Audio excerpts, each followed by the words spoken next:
You ask questions, and I answer them. Boom, watch fam. What is up, Watch fam? Welcome to episode 77 of Ask TNH. It is raining outside, so once again we are changing locations briefly, and I'm in a hallway, so there you go. My wristwatch check, shout out to TGV, is Jukon's, or however it's pronounced, please correct me if that was wrong, I'm sure it was, chronoscope. I think it's a beautiful watch. I think that it's really clean, and the price point is pretty damn fair. I wouldn't recommend buying one on retail, paying the premium, but I definitely on the secondhand market, I think they represent really solid value. Automatic, chronograph with a solid design, size as well, solid size and design is a pretty damn good deal. Anyway, let's get into the questions. But before we do, please subscribe to our channel, Theo and Harris, right down below. That would mean the world to us to get our sub count up so we can get our views up and keep creating content. And well, we're going to create content either way, but it would help a lot. So please go ahead and do that right now. Now we'll do the questions. So today we're dealing with a question that I get a lot because I am a very outspoken fan of the Day-Date. I'm an enormous yellow gold Day-Date fan. Not because I think that it is a tasteful watch, or or it is a mechanically super impressive watch. I don't think it's any of that. I'm in vintage. I love vintage watches. I sell vintage watches. I kind of live and breathe vintage watches because I genuinely like the idea of wearing something, anything, or having something, whether it's in your home or whatever it may be, that is very specific to a prior decade, to a time, to a point in time. I think that's very cool. And I think that the wristwatch is an incredible example of something that can really be from 40 years ago and in use in your daily life because it is so versatile, right? A wristwatch, you can actually wear it. I really get to not only own that relic of 40 years ago, but I get to actually use it and wear it and kind of have it become a part of my look, I think that anyone that deals in vintage or watches as a whole would agree with that. I mean, watches have a very personal aspect to them that other, material things don't have. For me, I think that I become so close with watches. So anyway, the Day-Date. I love it because it is so specific to the 70s and 80s. It's solid gold brick by a company that exudes wealth, even though there are much more expensive brands.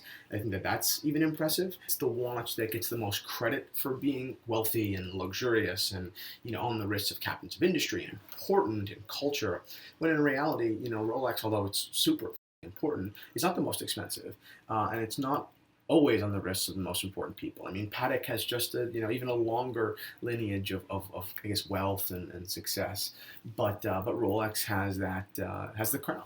I think that that's cool, not because, once again, not because it's versatile, but because it is so in your face. It is so specific to that era, right? And it's unmistakable. I mean, when I see Rolex Day-Date, I think of Glengarry Glen Ross, Wolf of Wall Street. I think stock culture. I think, bad, kind of biggish, blue pinstripe suits. I think of people who made too much money when they didn't really do anything. And I don't support any of that.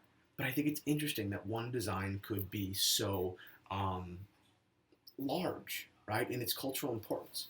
So because I'm such an advocate, people are always asking me, what is the best Day-Date buy? And my answer is the 1803-8. But that's not my favorite. I'll tell you why. My favorite Day-Date, apart from the original, is the 1803. I think the 1803 is the vintage Day-Date. Whether it's in white gold or it's in yellow or even think pink. Something about the pipe hand dials that come in them.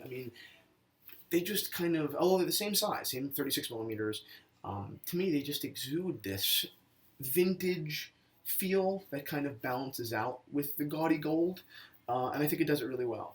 It's probably the Day-Date that I would buy, but I still think that the 1803-8 is a better buy. And let's talk about why vintage is, and Day-Dates is better than modern holistically. 1803 or 1803-8, you're talking sub 10 grand. And in most cases, you're talking sub 10 grand, 20-30% even.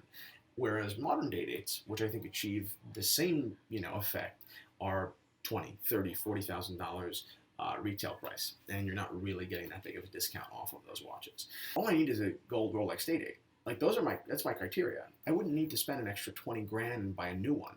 I think they look more like dinner plates than they do, classic, kind of watches. To me, they just don't have the same element of vintage wow that the 1803.8s and the 1803s have. But why 1803.8 over the 1803? Quickset. It's that simple. I think that the smaller differences that I prefer in the 1803, like the pipe hand dials and that little extra vintage kind of cloudy gold feel you don't find on the 1803.8, are great, but they are kind of dwarfed, if you're talking about functionality, by the 1803.8. When you have a day and a date, and if you want it right, which most people don't even, but I would assume that you guys are going to want it correct in the day and the date, considering those are the two main functionalities. If you want that, you can't get it in 1803 unless you're going to spend forever. It takes so long to maintain an 1803 that because you have to set the date. It's not a quick set, so you can't just go 4, 5, 6, 7 and date. You need to literally wind all the way around, and then when you have to wind back for the day, it's a mess. I've done it maybe 1 or 2 times, but every other time I've seen or worn 1803, they're not even correct on date and day. But with the 1803.8, I genuinely think that you're getting I know you're getting a more intuitive watch. You're getting a smarter watch that is easier for you to actually use. And yes, of course you're going to know it's a Wednesday, no matter what your watch says. But I think that there is an added level of functionality and coolness to having the more intuitive watch, having the watch that is technically newer and smarter. Yes, I do think that they both, and all day dates that are vintage, achieve the same idea of that ostentatious statement watch, kind of like wealthy, but not more so than wealthy, obnoxious, which, once again, is not a good thing. I don't mean that holistically, but I feel like when you're wearing a relatively casual getup and a watch like that, it doesn't come off as obnoxious. It comes off as kind of historical. I love when uncool things become cool. Like when I was a kid, day dates were, on the wrists of these big, kind of fat retirees, and it wasn't cool as a kid's perspective. This gold hunk that showed that you did your work. Whereas, now it's a cool thing that a 22-year-old dude or 28-year-old dude or a 40-year-old guy can wear if they do it well, and they'll look cool. I don't want to say just cool. They'll look tasteful. So the whole point of wearing a day date, at least for me, would be to wear it ironically, to wear it, like I said, as this kind of commentary and this memory of this bizarre period of time.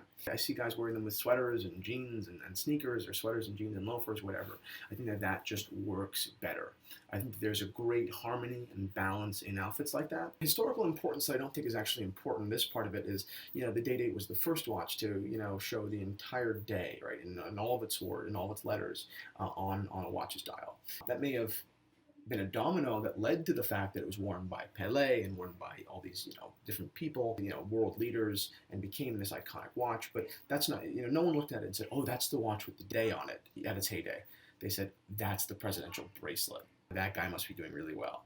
And now, if I see one on the street or at a watch get-together, I think, that guy's got some, pretty bad taste. It's not always making a fortune, or it's so not what it's about. It's not about money anymore. It's really just about style. And if you can rock a watch that is so isolating in design, you're doing a pretty cool job. Overall, if you are going to get a day date, if that is kind of your style, consider what you value in the watch. Consider really what is important to you. If it is the functionality and the more intuitive, functionality of the 1803.8, then go with that. If it's going to bother you to have the wrong day and date on your day date, which it probably should, then go with the 1803.8. And if it's not, then go with the 1803, because I genuinely think it has a little bit more character.